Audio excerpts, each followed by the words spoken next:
Hey guys, in this video, I'll show you how to join a club in Brawl Stars with a code. So make sure to watch the video until the very end. To join a club in Brawl Stars using a code, follow these simple steps. Obtain the club code. Ask the club leader or a member for their unique code. This is usually a short combination of letters and numbers found in the club's profile. Open Brawl Stars, go to the Clubs tab, and navigate to the Club section.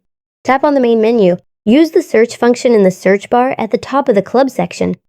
Type the club code exactly as provided. Ensure there are no typos, as an incorrect code won't display the intended club. Check the club details. Once the club appears, review its trophy requirements, language, and activity level to ensure it's the right fit for you. Join the club. If the club is open, simply tap Join to enter immediately. If it's invite only, tap Request to join and wait for the club admin to approve your application. Be an active member. After joining the club league, interact in the chat and contribute to the club's success to make the most of your membership. Using a club code is a direct way to join a specific club and ensure you're connected with the right community. And that's it. You're done.